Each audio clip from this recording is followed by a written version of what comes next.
ठीक है। तो ध्यान दीजिएगा, लास्ट क्लास में हमने पढ़ा था ये चीज, एक चीज पढ़ी थी कि मे का यूज जो था, हमने पढ़ा था कि मे का यूज कहाँ होता है। मे का यूज परमिशन लेने के लिए होता है।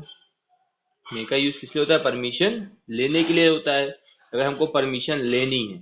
ठीक है। अब ध्यान आपको यहाँ पे एक चीज दे दी है, सबसे देखिए समझिएगा बहुत। परमिशन मतलब क्या होता है? परमिशन और रिक्वेस्ट में क्या अंतर है? What is the difference between permission and request? The common difference मैं पूछना चाहता हूँ, जिसको पता हो वो बताए। किसी को पता है अगर तो वो बता सकता है मुझे। What is the difference between permission and request?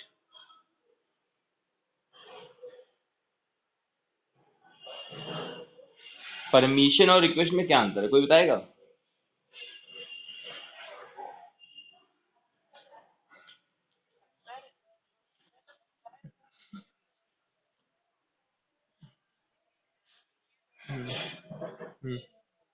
हाँ ठीक है। Permission, good, good, good, good. Permission, हाँ, permission is use to show the action, whether the request is used to or provide or hold any object। किसी चीज को लेने के लिए या देने के लिए हम रिक्वेस्ट की यूज करते हैं। इन दी, और परमिशन का यूज किस लिए करते हैं? किसी एक्शन के लिए करते हैं, नॉट टू अचीव और टू बी, कह सकते हो कि टू एग्रीड। कि किसी चीज को हम अगर होल्ड करना चाहते हैं तो उसको, उसके लिए हम परमिशन का यूज नहीं करेंगे। परमिशन एक एक्शन को दिखाता है, जबकि जो रिक्वेस्ट है वो एक्शन को नहीं दिखाती है। रिक्वेस्ट में हम क्या करते हैं, किसी चीज को किसी से लेना है तो हम करेंगे। अब डिफरेंस समझिएगा, बहुत ही कॉमन इसलिए डिफरेंस हमने यहाँ पे बताया, क्योंकि देखिए बेटा, परमिशन और रिक्वेस्ट में बहुत ज्यादा अंतर होता नहीं, इसलिए लोग कंफ्यूज हो जाते हैं। तो इसीलिए हमने यहाँ पे आपको बताया। अब ध्यान दीजिएगा, परमिशन की बात करें, परमिशन में ही हमने पिछली क्लास में पढ़ा था कि मे का यूज जब हम कर रहे थे तो परमिशन देने की लिए बात हो रही थी, तो वहां पे मे का यूज हो रहा था। अब परमिशन देने की जगह अगर, सॉरी, परमिशन लेने के लिए अगर बात कर रहे थे तो मे का यूज हो रहा था। जब परमिशन देने की बात आएगी, अगर परमिशन हम देना चाहते हैं, जैसे कि आपने अगर मैम से बोला मे आई कम इन, तो मैम क्या जवाब देंगी? यू कैन कम इन, ये तो बोलेंगी ना। तो यहाँ पे आपने क्या किया था? यहाँ पे आपने परमिशन ली थी मैम से, और यहाँ पे मैम ने परमिशन दी थी आपको। तो कैन से परमिशन दी जा रही है, जबकि मे से परमिशन ली जा रही है। तो यही एक सबसे बड़ा डिफरेंस क्या है। कैन में परमिशन क्या होती है, कैन की पहली रूल क्या हो जाएगा? कैन का पहला रूल है, इसमें परमिशन क्या करते हैं? परमिशन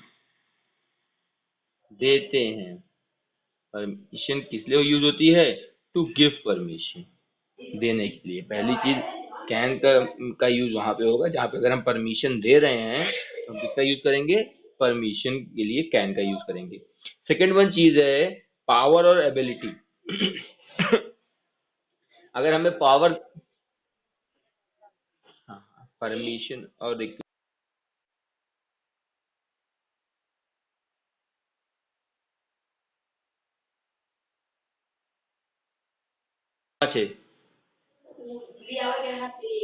हाँ लेते आते हैं, रुक जाइए, आते हैं। ठीक, देखिए देखो समझ में नहीं आया बेटा, तो हम अभी अब समझा देते हैं। अभी रिक्वेस्ट की जब बात करेंगे रत्नेश ना, तो आपको समझा देंगे, ठीक है। अभी एक मिनट रिक्वेस्ट पे आते हैं, इसके बाद तो बात आपसे बात करते हैं, ठीक है। वो चीज हम रिपीट कर देंगे। पहले अभी हम परमिशन की बात कर लिए। परमिशन तो समझ में आ गई ना, कि कैन का यूज परमिशन में अगर हमको देना होगा परमिशन तो हम कैन का यूज करेंगे, और परमिशन लेने के लिए हम किसका यूज कर रहे थे? मे का यूज कर रहे थे। ये तो समझ में आ गया। चलिए देखिए, इसके बाद हम बात करते हैं उसी में ही, अगर किसी हमको अगर पावर या एबिलिटी अपनी दिखानी होगी, क्या दिखाना होगा? अगर हमको पावर या एबिलिटी, पावर और एबिलिटी में भी थोड़ा सा अंतर होता है। पावर और एबिलिटी में क्या अंतर है, कोई बता सकता है? पावर जो होती है वो हम शो ऑफ कर सकते हैं, लेकिन एबिलिटी वर्कआउट कर सकते हैं। देखिए, पावर जो होती है वो तुरंत हम शो ऑफ कर सकते हैं, लेकिन एबिलिटी हम तुरंत वर्कआउट नहीं कर, तुरंत शो ऑफ नहीं कर सकते, उसको हम वर्कआउट कर सकते हैं। जैसे कि अगर आप दौड़ सकते हो 10 किलोमीटर, वो आपकी पावर नहीं है, वो आपकी एबिलिटी है। आप अच्छा गाना गा सकते हो, वो आपकी पावर नहीं है, वो आपकी एबिलिटी है। जब आप उसको वर्कआउट करोगे तभी पता चलेगा ना। जब आप वर्कआउट करोगे तब पता चलेगा। लेकिन पावर क्या हो सकती है, जैसे पावर क्या हो सकती है कि मैं एक बॉक्स 1 किलो 10 किलो उठा सकता हूँ, या 1 क्विंटल उठा सकता हूँ, 100 केजी उठा सकता हूँ। तो वो मेरी पावर है, वो मेरी पावर है। वो तो मुझे देख करके, बॉडी स्ट्रक्चर को देख करके भी कोई बता सकता है कि इसके अंदर इतनी पावर होगी कि नहीं होगी। लेकिन ability can not be justified by the structure of the body. Ability कभी भी स्ट्रक्चर ऑफ द बॉडी से जस्टिफाई नहीं हो सकती है। एबिलिटी में be different from the body structure. Ability body structure से डिफरेंट हो सकती है। पता चला दिखता बहुत पतला है या बहुत ही खराब दिखता है, but he can swim well, he can sing well या स्विम वेल, अच्छा गाना गाता है या तैरता बहुत अच्छा है, तो वो उसकी एबिलिटी। ठीक है। तो इन चीजों के लिए भी हम किसका यूज करते हैं, कैन का यूज करते हैं। But you should have to learn that in power or ability when we are talking about in the present tense. जब भी हम प्रेजेंट टेंस में बात कर रहे होंगे तभी हम कैन का यूज करेंगे। अगर पास्ट में बात कर रहे होंगे तो नहीं यूज होगा, पास्ट में कुड का यूज हो जाएगा। देखिए कैसे, प्रेजेंट में अगर बात कर रहे हैं तो जैसे कि मैंने कहा कि मान लो मैंने लिखा कि राधा अच्छा गाना गाती है, तो Radha can sing well, Radha can sing well. लेकिन अगर इसी सेंटेंस को हम पास्ट बनाना चाहें, इसी सेंटेंस को हम पास्ट बनाए तो बना सकते हैं, पास्ट भी बना सकते हैं। कैसे बना सकते हैं देखिए। नहीं नहीं, सिर्फ देखो, रुक जाओ समझो एक बार। अगर हमको मान लो राधा डैश करके हम आपको समझा रहे हैं, बहुत कॉमन से समझा देते हैं, आपको समझ में तुरंत आ जाएगा। इतना सिर्फ सेंटेंस लिखा हुआ है, सिर्फ हमको ये एक सेंटेंस लिख के दिया हुआ है। How can we know that this sentence is in the past? Past तो नहीं क्लियर हो सकता ना। पास्ट तो तब क्लियर होगा जब इसमें कुछ सेंटेंस हम जोड़ देंगे ना। जब तक इतना सिर्फ सेंटेंस लिखा हुआ है तो ये तो क्लियरिफिकेशन नहीं कर सकता ना कि ये सेंटेंस पास्ट में है। तो जब भी हमको ये सेंटेंस मिलेगा तो हम क्या यूज करेंगे, यहाँ पे कैन ही यूज करेंगे। लेकिन अगर हमको सेंटेंस कुछ और दे दिया जाए, पूरा सेंटेंस एक पूरा सेंटेंस लिखा जाए, ये कैन ना लिखा रहे यहाँ पे, लिखा रहे Radha dash Singh well when she was only 8 year old। इससे क्लियरिफिकेशन क्या हो गया कि जो राधा है वे अच्छा गाना तब गाती थी जब वे क्या थी, सिर्फ 8 साल की थी। Means that it is this sentence is talking about his ability of the past. हुआ कि नहीं हुआ? ये बात समझ में आ गई? जब हम देखो, समझो, ये समझो क्या जो ये यहाँ पे हम बात कर रहे हैं, ये इतने पार्ट ऑफ सेंटेंस की बात करें, अगर इतने पार्ट ऑफ सेंटेंस, अगर इतने पार्ट ऑफ सेंटेंस को हटा दिया जाए, ये हटा दिया जाए, तो हमारा सेंटेंस क्या है, तो हमारा सेंटेंस क्या है? कहीं से हमको लग ही नहीं रहा हमारा सेंटेंस की पास्ट में है, प्रेजेंट में है। क्या है? प्रेजेंट में है, क्योंकि सिर्फ सिंग वेल लिखा हुआ है। अभी भी गाती होगी, हम मान सकते हैं, कैन लगाएंगे। लेकिन अगर ये चीज हट गया, ये चीज हट गया, तो इस सेंटेंस से व्हेन, ये जो सेंटेंस लिखा हुआ है when she was only 8 years old, जब वे सिर्फ 8 साल की थी, ये क्लियरिफिकेशन कर दे रहा है कि it was telling about her past ability. And here could is used, यहाँ पे किसका यूज होगा? कुड का यूज होगा। ये बात क्लियर हो गई? क्लियर हो गई? ठीक है। यहाँ पे देखिए, यहाँ पे जो है, यहाँ पे क्या कर रहा है, प्रेजेंट की बात कर रहा है, राधा कैन सिंग वेल। और वही चीज यहाँ पे अगर आप बात करें तो यहाँ पे किसकी बात कर रहा है, उसके पास्ट की बात कर रहा है। ठीक है, ये पास्ट हो गया। लाइक दैट, सेम एक एग्जांपल और ले लेते हैं। लाइक दैट हमने लिया, मान लो, या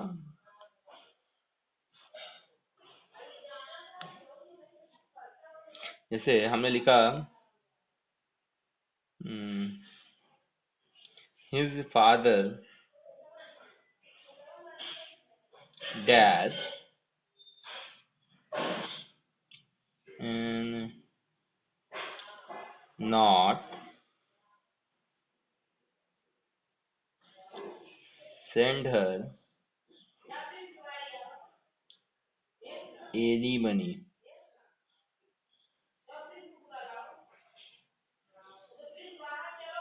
एनी मनी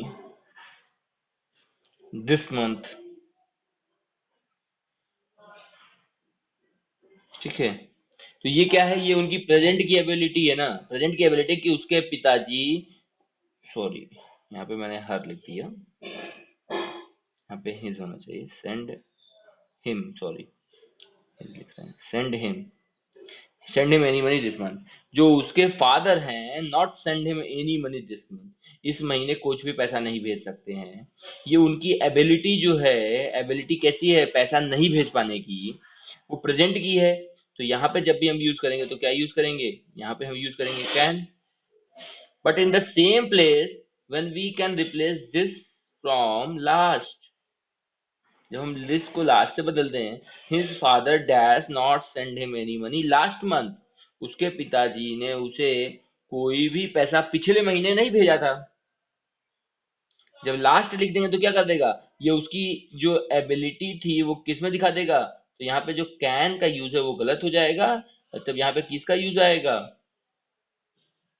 तो यहाँ पे किसका यूज आ जाएगा, कुड का यूज आ जाएगा, बिकॉज जो लास्ट वर्ड है, लास्ट क्या दिखा रहा है, last is showing past, last किसको दिखा रहा है, पास्ट को दिखा रहा है ना, लास्ट पास्ट को दिखा रहा है इसलिए कुड लगा है, लास्ट ना लिखा रहता, दिस ही रहता तो हम कैन लगाते। समझ में आ गया, यहाँ से कोई दिक्कत नहीं है आपको। ठीक है, ये आपकी एबिलिटी की बात हो गई और परमिशन की बात हो गई। परमिशन में ही हम बात करते हैं, परमिशन से ही रिलेटेड होता है रिक्वेस्ट, जो हमने बात की आपसे रिक्वेस्ट की बात की थी ना वहां पे कि अगर, देखिए ध्यान दीजिएगा यहाँ पे, एक गलती यहाँ पे यही सबसे बड़ी लोगों से होती है कि कभी भी अगर प्रेजेंट में हम रिक्वेस्ट करते हैं, पास्ट में कभी भी हम रिक्वेस्ट नहीं करते, याद रखिएगा, रिक्वेस्ट कभी भी हम पास्ट में नहीं करते, जब भी हम रिक्वेस्ट करते हैं तो किसमें करते हैं, प्रेजेंट में करते हैं। जब भी हम प्रेजेंट में रिक्वेस्ट करते हैं तो कुड का यूज ही कैपेबल माना गया है, यहाँ पे सिर्फ और सिर्फ किसका यूज माना गया है, कैपेबल, कुड का। जैसे कि मैंने कहा could I use your pen, क्या मैं आपकी पेन यूज कर सकता हूँ, ठीक है। और एक सेंटेंस आप ले लो, नॉर्मल कॉमन सेंटेंस ले लो, जैसे कि हमने ले लिया, मान लो could you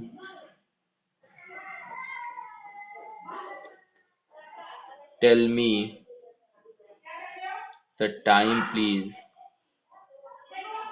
could you tell me the time please, ठीक है, क्या आप मुझे समय बता सकते हैं। तो इन चीजों में जो ये रिक्वेस्ट है, प्रेजेंट की रिक्वेस्ट होती है, और प्रेजेंट की रिक्वेस्ट कैसी रिक्वेस्ट की, ध्यान रखिएगा रिक्वेस्ट में ध्यान क्या देना है, कि जो आपकी रिक्वेस्ट होगी वो कैसी होनी चाहिए, ये जो आपकी रिक्वेस्ट होनी चाहिए वो सबसे इम्पोर्टेंट चीज ये है कि वो क्या होनी चाहिए, पोलाइट होनी चाहिए। ऐसा नहीं कि दोगे कि नहीं दोगे बताओ, न दे तो अभी बताओ, तुमको अभी निकलो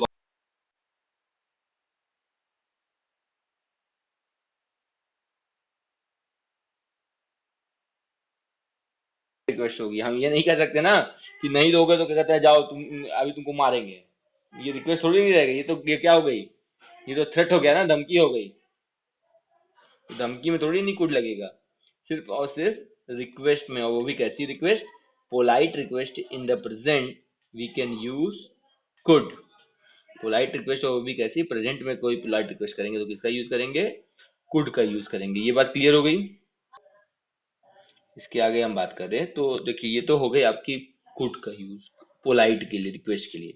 फिर बात करते हैं, अगर मान लीजिए जैसे कि हमको कोई चीज मना करना है तो भी वहां पे कैन का यूज कर सकते हैं, तो नॉर्मली ये तो आप लोग जानते हो इसलिए हम इसको नहीं बता रहे हैं। जैसे कि हम कहते हैं कि कहते हैं you can not play cricket in this field, तुम इस मैदान में क्रिकेट नहीं खेल सकते हो, तो ये तो नॉर्मल सी चीज है जो आप लोग जानते हो, इसलिए हम नहीं बता रहे हैं आपको प्रोहिबिशन, ठीक है। और पॉसिबिलिटी जो होती है, एक पॉसिबिलिटी, अभी हमने पढ़ा था, पिछली क्लास में हमने पढ़ा था, माइट का प्रयोग भी पॉसिबिलिटी के लिए होता है, लेकिन वहां पे हमने ये पढ़ा था कि जब भी डायरेक्ट से इनडायरेक्ट में बदलते हैं तभी पॉसिबिलिटी शो करते हैं, नहीं तो फ्यूचर पॉसिबिलिटी के लिए हम जैसे किसका यूज कर रहे थे, ही माइट फेल, हमने आपको दिखाया था लास्ट क्लास में, अब भेजा भी था, आप लोग देख सकते हैं, फिर से रिवीजन करोगे तो आपको समझ में आ जाएगा कि मैंने वहां पे कोई एक एग्जाम्पल लिखा था, मैं 1 मिनट देख लेता हूँ कि पास्ट पॉसिबिलिटी में अगर सेंटेंस डायरेक्ट से इनडायरेक्ट में बदल रहा है तब तो माइट का प्रयोग होगा मे की जगह, लेकिन अगर नॉर्मल सेंटेंस लिखा हुआ है तो वहां पे भी हम कुड का प्रयोग कर सकते हैं, वहां पे कुड का प्रयोग कर सकते हैं, लाइक दैट। अगर हमें सेंटेंस सिंपली ऐसे लिख करके दे दे, he dash have caught the train if he had hurried, if he had hurried मतलब क्या कह रहा है कि if he had hurried, अगर उसने जल्दी किया होता तो he dash have caught the train, तो उसने ट्रेन पा ली होती या पकड़ ली होती, पकड़ सकता था, पॉसिबिलिटी थी। तो यहाँ पे कुड का प्रयोग हो जाएगा। यहाँ से डायरेक्ट से इनडायरेक्ट में नहीं बदलना है, डायरेक्ट से इनडायरेक्ट में बदलते वक्त तो कुड का प्रयोग होगा, कैन का कुड हो जाएगा, माई मे का माइट हो जाएगा, वो दूसरी कंडीशन है। लेकिन यहाँ पे हम क्या कर रहे हैं, यहाँ पे डायरेक्ट हम कुड लगा रहे हैं। कहाँ पे लगा रहे हैं, जब हमारे पास सेंटेंस जुड़ा हुआ है, इसमें डायरेक्ट इनडायरेक्ट नहीं है, याद रखिएगा। ये डायरेक्ट इनडायरेक्ट नहीं है, डायरेक्ट इनडायरेक्ट होता तो आस्ट आया होता। ठीक है, ये चीज हो गई। उसके बाद आपके लिए देखिए सबसे एक एक एग्जांपल जो नॉर्मल से कह सकते हो कि एक आपके पास एक और मोडाल वर्ब आती है जो मोस्टली हमको दिक्कत करती है, वो होती है ऑट टू। तो ऑट टू में पहले बात आप समझ लो कि ऑट और टू एक साथ क्यों होता है, सबसे इंपॉर्टेंट चीज है। ठीक है, ठीक है। क्योंकि देखिए ऑट जो है एक मोडाल वर्ब है, और एक ये ऐसी वर्ब है जिसके बाद टू आता ही है। ये कंफर्मेशन कर लीजिए सबसे पहली चीज, कि ऑट एक ऐसी वर्ब है जिसके बाद टू आएगा ही आएगा। चाहे ऑट टू के बाद हैव आ जाए तो भी आ सकता है, ऑट टू हैव हो सकता है, लेकिन ऑट हैव नहीं होगा, ऑट टू हैव ही होगा, ऑट टू होगा अलग से। ठीक है। अब यहाँ पे एक बात आती है, देखिए इसमें एक दिक्कत, सबसे बड़ी दिक्कत ये होती है कि कुछ लोग कहते हैं कि मोरल ऑब्लाइजेशन के लिए हम शुड का प्रयोग करते हैं, लाइक दैट हम लोग नॉर्मली जो लिखते हैं, क्या लिखते हैं हम लोग, एक सेंटेंस ये लिख के आते हैं हम लोग, नाइन्थ कह लो कि आप शुरुआत से पढ़ते आए हैं, क्या पढ़ते आए हैं कि we should obey our parents. पढ़ते आए हैं कि नहीं पढ़ते आए हैं कि हमें क्या करना चाहिए, अपने माता पिता की आज्ञा का पालन करना चाहिए, पढ़ते आए हैं। ठीक है, पढ़ते तो आए हैं। ये एक देखिए आप समझिएगा अंतर क्या है। We should obey our parents, आप तो नॉर्मली थोड़ा सा रुक जाइए एक मिनट, इसको थोड़ा सा छोटा लिखे तो आपको कंपैरिजन में ज्यादा अच्छे से समझ में आ जाएगा।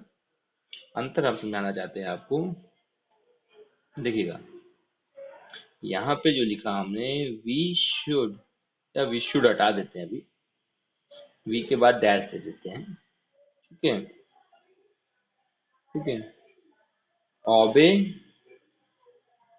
आवर पेरेंट्स,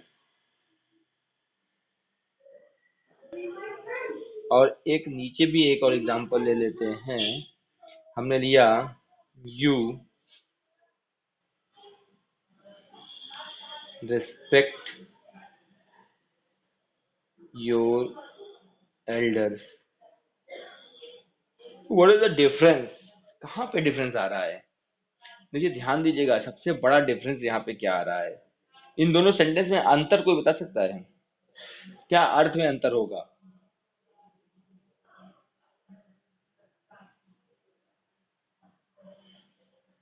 हाँ,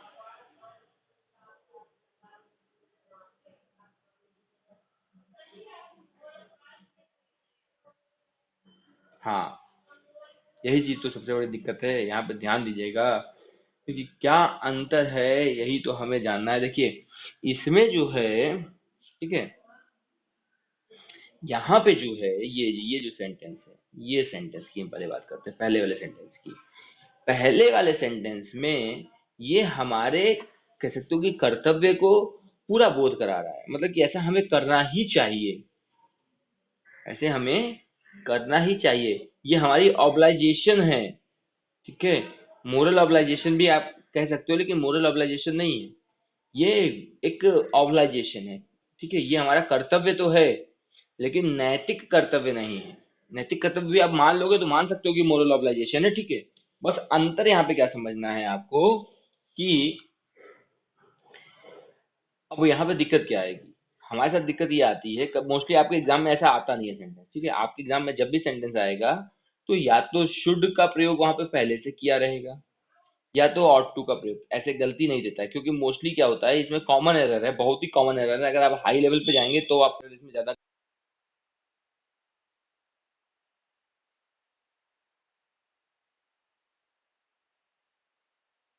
भी लगा सकते हो। अगर यहाँ पे आप ought to लगा दोगे तो यहाँ पे ought to, सॉरी, अगर नॉर्मली अगर आप अपने स्टैंडर्ड के हिसाब से यहाँ पे ought to लगा दोगे तो कोई काट नहीं सकता, दोनों जगह पे ought to लगा दोगे या दोनों जगह पे शुड लगा दोगे, कोई काटेगा नहीं। क्यों नहीं काटेगा? क्योंकि नॉर्मली जो इसका जो एरर है, नॉर्मली एरर जो फाइंडिंग है, उससे वो क्लियरिफिकेशन ही नहीं कर पाएगा कि क्या है error, ठीक है। एक सेंटेंस से नहीं समझ में आएगा।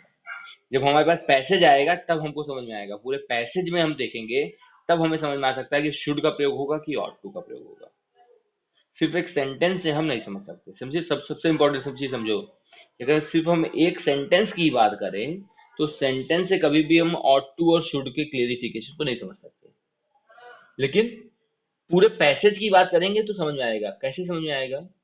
क्योंकि देखिए यहाँ पे समझिए, ये जो वी है, वी क्या कर रहा है, पूरी कास्टिज्म को दिखा रहा है कि हर एक व्यक्ति जिसके माता पिता हैं उन्हें क्या करना चाहिए, उन्हें क्या करना चाहिए, अपने माता पिता का सम्मान करना चाहिए। क्योंकि ये पूरे एक कास्टिज्म को दिखा रहा है, तो better one is this that we can use should in the place of ought to। But here you is only directing to the one person, सिर्फ एक ही पर्सन को, व्यक्ति को बिलोंग कर रहा है, but it was belonging to the part or common group of the person. ये जो है ये पूरे कास्टिज्म को शो कर रहा है, जबकि ये सिर्फ और सिर्फ किसको शो कर रहा है, एक व्यक्ति को शो कर रहा है कि तुम्हें क्या करना चाहिए, ठीक है। यहाँ पे हम एक थॉट दे रहे हैं, whether you should follow or not, but it should be followed by the, देखिए देखिए ये जो पार्ट है, ये पार्ट है, it should be followed by many of the people, it should be or not, it can not be clarified, ठीक है। तो मोस्टली आप ऐसे समझ लो कि सिंपली जहाँ पे मोरल ऑब्लाइजेशन होता है वहां पे हम शुड या ought to दोनों का प्रयोग कर सकते हैं। आप ज्यादा दिमाग लगाओगे तो फिर आप कंफ्यूज होने लगोगे। मोरल ऑब्लाइजेशन में हम शुड या ought to दोनों का प्रयोग कर सकते हैं, ठीक है। वो जब आपके पास, जब आप ये एक्सरसाइज आप करना शुरू करोगे ना, जब आपको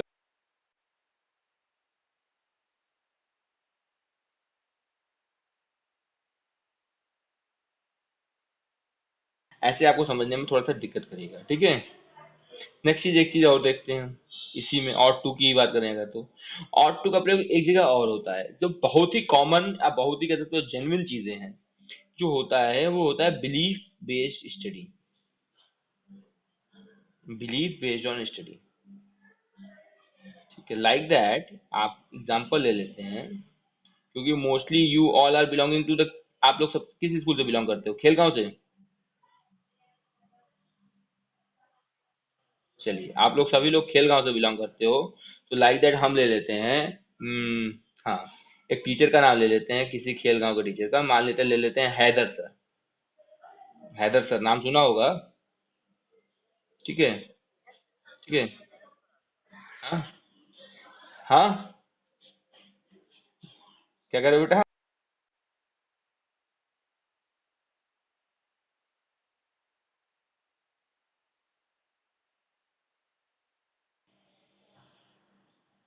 आप लोग को पढ़ा रहे होंगे कि 11 12 पढ़ा रहे होंगे ना? हम्म। अच्छा, मोस्टली मोस्टली वो वैसे 11, ठीक है, वैसे मोस्टली वो 11 12 को फिजिक्स पढ़ाते थे, पढ़ाते मोस्टली वो 11 12 को फिजिक्स ही है, ठीक है। चलिए, इस समय दिक्कत होगी या कोई टीचर अवेलेबल नहीं होंगे इसलिए पढ़ा रहे होंगे, कोई दिक्कत नहीं है। अरे बेटा, उसमें क्या हो गया? अरे क्या मतलब, टीचर को हम नहीं जान सकते? चलिए देखिए, तो हम बात करते हैं, जैसे कि हमने लिखा, मान लीजिए मिस्टर रिजवी, हैदर रिजवी उनका पूरा नाम है ना, तो mister Rizvi has taught, has taught, maths ही ले लेते हैं या फिजिक्स ले लेते हैं, चलिए ठीक है, has taught physics for a number of years. For a number of years मतलब कि क्या कह रहा है कि जो मिस्टर रिजवी हैं उन्होंने फिजिक्स पढ़ाया है for a number of year, कई साल पढ़ाया है। ठीक है, कई साल पढ़ाया है। क्योंकि उन्होंने कई साल पढ़ाया है तो बिलीव बेस्ड ऑन स्टडी हो गया कि नहीं। उनके जो पढ़ाने का कई साल उन्होंने पढ़ा दिया, इससे ये तो विश्वास हमें हो गया कि भाई पढ़ा रहे हैं अगर कई साल से तो पढ़ा रहे होंगे अच्छा। अगर खराब पढ़ा रहे होंगे तो ऐसा थोड़ी नहीं कि कोई हर पढ़ेगा। ठीक है, तो हम यहाँ पे लिख सकते हैं ना उनकी स्टडी के हिसाब से, ही ought to be a good teacher। He ought to be a good teacher कि वो क्या होंगे, वो निश्चित ही एक अच्छे अध्यापक होंगे। ये हमारा क्या है, ये बिलीफ ऑफ स्टडी है कि mister Rizvi has taught physics for a number of years.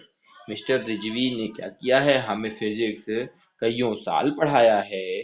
तो he ought to be a good teacher, निश्चित ही वे क्या होंगे, मतलब कि मिस्टर रिजवी कई साल से पढ़ा रहे हैं अगर, तो वो अच्छे टीचर होंगे तभी पढ़ा रहे हैं, तो निश्चित ही वे क्या हैं, एक अच्छे टीचर हैं। ये क्लियरिफिकेशन इस हमारे सेंटेंस से क्लियरिफाइड हो जाता है कि वे निश्चित ही क्या हैं, एक अच्छे अध्यापक हैं। इसमें हमको बिलीव बेस्ड ऑन स्टडी दिखता है का भाव प्रकट हो रहा है कि उनका जो अध्ययन है उस पर उन्होंने जो पढ़ाया है उस पर एक आधारित विश्वास है। जैसे आप कॉमन एग्जांपल ले सकते हो कि कोई भी एक बच्चा, जैसे आप कोचिंग पढ़ते हो, कहीं भी कोचिंग पढ़ोगे या कहीं भी स्कूल भी जगह खेल गांव गए आप एडमिशन लिए, तो खेल गांव आप डायरेक्ट जाके एडमिशन तो लिए नहीं होगी, किसी से पूछा होगा, किसी से राय ली होगी। या जो शुरुआत से पढ़ रहा है बात दूसरी है, या कोई शुरुआत से पढ़ रहा है, जैसे कि मान लो अभी कोई एक खेल गांव में एडमिशन लेने जाएगा, first he can inquiry what type of education they are giving, कि वे कौन किस प्रकार की एजुकेशन दे रहे हैं, whether the faculties are good और नॉट।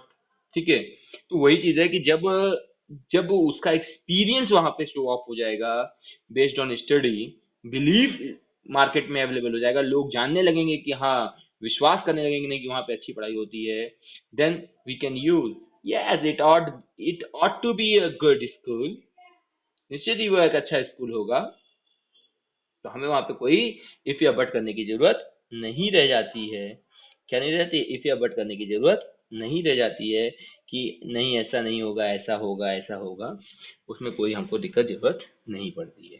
ठीक है, एक सिंपल सा एक क्वेश्चन और आता है यहाँ पे कि जब भी हम एज्यूम्शन करते हैं तो क्या लिखते हैं।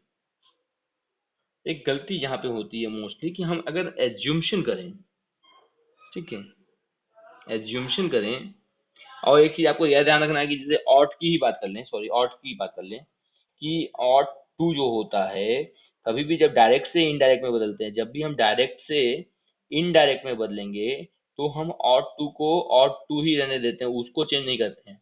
ठीक है, मे का माइट होता है, कैन का कुड होता है, विल का वुड होता है, लेकिन मस्ट और ऑट टू ये कभी चेंज नहीं होता है। और टू का कंडीशन जो होता है वो और टू ही रहता है, इसमें कोई दिक्कत नहीं होगी। ठीक है, अब एज्यूम्शन की बात करें, देखो इतनी चीजें तो आपको क्लियरिफिकेशन हो गई। ठीक है, इसके बाद देखो अब नॉर्मल सी चीजें आपके पास बची हुई हैं, ज्यादा बचा नहीं है। शैल शुड का यूज आप जानते ही हो, विल वुड का यूज जानते ही हो। मस्ट की बात कर लें तो मस्ट में देखो नॉर्मल सी चीजें यूज होती हैं, जैसे कि कभी नेसेसिटी के लिए, ऑब्लाइजेशंस के लिए, जम्पशंस के लिए और प्रोहिबिशंस के लिए। मोस्टली इसका जो मस्ट का यूज आपके कोर्स में आएगा वो आएगा सिर्फ और सिर्फ एज्यूम्शन के लिए। किसके लिए आएगा, एज्यूम्शन के लिए आएगा। मतलब कि वहां पे जहाँ पे हम कहते हैं कोई भी चीज एज्यूम्शन कर रहे होंगे, जैसे कि लाइक दैट हमने एज्यूम कर लिया, मान लो कि उसे 40 साल का होना चाहिए, उसे 40 साल का होना चाहिए, तो he must be 40 now, he must be 40 now. ये क्या है, ये मेरा एज्यूम्शन है, क्या है, सॉरी ये मेरा क्या है, ये मेरा एज्यूम्शन है कि उसे क्या होगा, वो 40 साल का होगा। यहाँ पे हमने मस्ट से क्या दिखाया है, मस्ट का यूज जो किया है वो किस लिए किया है, टू शो दैट एज्यूम्शन। मैंने अपना एज्यूम्शन शो किया है कि वे कितने साल का होगा, वे 40 साल का होगा, वे अवश्य ही अब 40 वर्ष का होगा कह लो, या सिंपल कह लो कि वह 40 वर्ष का होना चाहिए। तो एज्यूम्शन दिखाने के लिए हम इसका यूज कर सकते हैं, फर्स्ट का यूज कर सकते हैं टू शो दैट एज्यूम्शन। और भी एज्यूम्शन के लिए कर सकते हैं कि जैसे कि हम कहते हैं कि मान लो, हम कहते हैं, एक एक मिनट।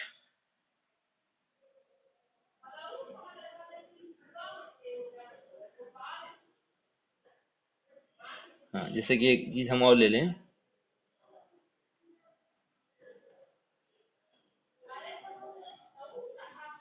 हाँ, जैसे कि हमने ले लिया, मान लीजिए हमने कहा कि he he has purchased a new house, उसने अभी एक नया घर खरीदा है। तो निश्चित ही वो क्या होगा, वो अमीर भी होगा। ही मस्ट बी रिच, हम अनुमान लगा सकते हैं कि नहीं, एज्यूम्शन तो कर सकते हैं ना, कि भाई अगर उसने एक नया घर खरीदा है तो वो गरीब भिखारी तो होगा नहीं, कि भिखारी जाके रोड पे खरीदेगा मकान। भाई मैं भिखारी हूँ, मुझे मकान खरीदना है। भिखारी का भी मकान थोड़ी नहीं खरीदेगा। मकान खरीदेगा कौन, जो अमीर होगा वही मकान खरीदेगा। तो ही मस्ट बी रिच, ये क्लियरिफिकेशन क्लियर हो जाएगी, उसमें कोई डाउट नहीं होना चाहिए। ठीक है, यहाँ तक आपका ये आपका मोडाल वर्ब्स हो गई। ठीक है, उसके बाद आपको मैं नेक्स्ट क्लास में क्या करूंगा, एक आपकी जो नई पोएम है नेल्सन मंडेला, हमने पढ़ा दिया था आपको। नेल्सन मंडेला को मैंने पढ़ा दिया है आपको। मैं चाहे लिंक भी आज शेयर कर दूंगा, आपको अगर पढ़ना होगा तो आप यूट्यूब पे भी पढ़ सकते हो उसको। ठीक है, उसके बाद में अब हम लोग नेक्स्ट क्लास में एक नई पोएम पढ़ लेंगे, आ टाइगर इन जू। आ टाइगर इन जू पढ़ लेंगे, उसके बाद फिर हम लोग आगे बढ़ेंगे। हमने इतनी अभी तक लिटरेचर में भी थोड़ा पढ़ते चलते हैं। ठीक है, आ टाइगर इन जू पढ़ लेते हैं, उसके बाद फिर ग्रामर सेक्शन में और कोर्स कोर्स करेंगे। फिर नेक्स्ट क्लास में हम लोग क्या पढ़ेंगे, आ टाइगर इन जू पढ़ेंगे।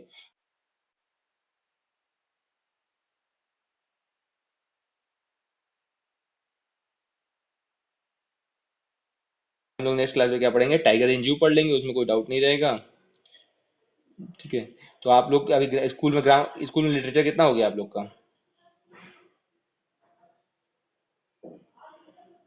आप लोग के स्कूल में लिटरेचर सेक्शन कितना हो गया है? नेल्सन मंडेला तक हो गया है? अच्छा। अच्छा, आज नेल्सन मंडेला शुरू हुआ है। ठीक है, ठीक है, आप लोग को क्वेश्चन आंसर भी तो हो। चलिए ठीक है, किसी सेक्शन में हुआ होगा, किसी सेक्शन में नहीं हुआ होगा। क्वेश्चन आंसर में तो कोई दिक्कत नहीं हो रही, क्वेश्चन आंसर में तो कोई दिक्कत नहीं हो रही। क्वेश्चन आंसर में अगर दिक्कत हो रही है तो बताइएगा, तो क्वेश्चन आंसर भी हम आपको भेज सकते हैं।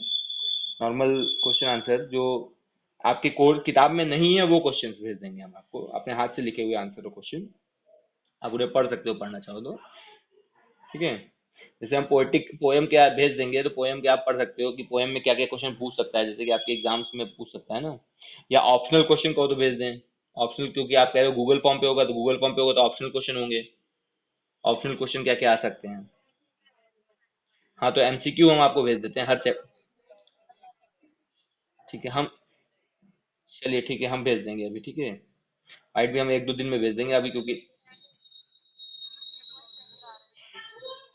ठीक है, चलिए हम फर्स्ट, ठीक हम फर्स्ट चैप्टर के पोएम और लिटरेचर सबके सारे ऑप्शन भेज देंगे, ऑप्शनल और वो भेज देंगे पूरा। ठीक है, हम आपको जो क्वेश्चन भेजेंगे वो आपको किताब में, आपकी किताब में एनसीईआरटी के जोन में क्वेश्चन में नहीं है, उसके बाद के दूसरे क्वेश्चन हैं। और ठीक है, एनसीईआरटी जोन के जो क्वेश्चन है वो तो है ही, उसके अतिरिक्त और क्वेश्चन हैं, वो हम आपको भेज देंगे। ठीक है, चलिए, ओके।